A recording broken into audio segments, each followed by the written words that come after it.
Mary is a child who suffers abuse at the hands of her father. She survives his abuse and 20 years later finds herself married to the man of her dreams. She hasn't had contact with her father in years, so she thinks she is far removed from the feelings of fear and anger associated with his abuse.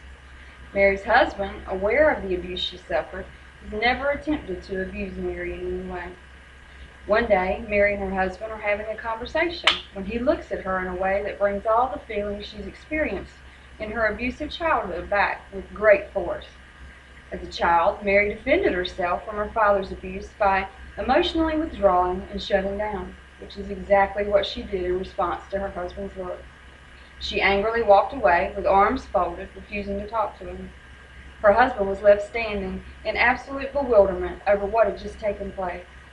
He had no idea that his expression was a look that Mary remembered getting from her father just before the abuse would begin. Sadly, Mary didn't make that connection either. Her husband's facial expression triggered painful emotions, which immediately took Mary back to a place of great fear and anger. The negative emotions from Mary's past were now unfairly misdirected at her husband, simply because of a facial expression. Perhaps you've experienced a situation like the one I've just described.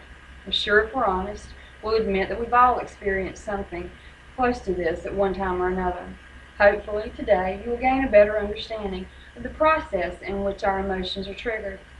My goal is to create self-awareness within you that will lead to a life where you are in control rather than your emotions controlling you. Karen Huffman in Psychology Today describes emotion as a subjective feeling that consists of three elements. The first is arousal, such as heart pounding. The second is cognitions, which is our thoughts, values, or our expectations. And third is expressive behaviors, for instance, a frown or a smile. Huffman further simplifies her explanation by stating that emotion is simply the feeling response. American psychologist Robert Plutchik developed the Wheel of Emotions, which I've provided in the handout you have. Plutchik suggests that everyone experiences a basic set of emotions, and a number of other emotions stem from this primary set. Simply put, emotions are anything that we can experience internally, such as happiness, sadness, fear, and anger. In the journal article titled Character, Personality, and Identity, Sven Brinkman explains that the term subjectivity refers to ways of acting in the world and how we experience those actions. In other words, it's our individual perceptions. As I showed you in the example we started with, Mary and her husband viewed the same situation from two different sets of eyes, in two very different ways. Mary became extremely upset at her husband's facial expression, while her husband experienced complete confusion and frustration because he observed his wife's behavior as a personal attack, which he didn't understand since he was unaware of her reasoning. Understanding that our emotion depends on how we perceive things better prepares us for the mental process that ensues within each one of us when we experience our emotions.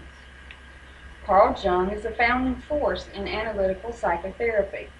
According to Nicholas Vock and Larry Loesch in Professional Orientation to Counseling, Jung believed that an individual's behavior is both consciously and unconsciously motivated, bringing me to the first step in emotional processing, receiving stimuli. We receive either visual or verbal stimuli from those around us, which causes an unconscious response in the visual part of our brain. A mental picture from our past is then associated with what we've just seen, and then it's displayed in our mind. We see an example of this when Mary recalled her father's face, which was triggered by the expression her husband exhibited. Although the two situations were nothing alike, Mary subconsciously correlated her father's face with her husband's facial expression. Now that we have a mental picture that only we can see, the reasoning part of our brain takes over and asks, how do you feel about what you see? Based on our past experiences, we immediately correlate what is happening with what has happened in the past, and the same feelings are experienced all over again. When Mary saw her husband's facial expression, her reasoning was any time she received an expression like that, the outcome was not going to be good. Now, Mary has transferred the hurt and the anger she felt towards her father to her husband when he had absolutely nothing to do with the abuse she received or the feelings she was experiencing.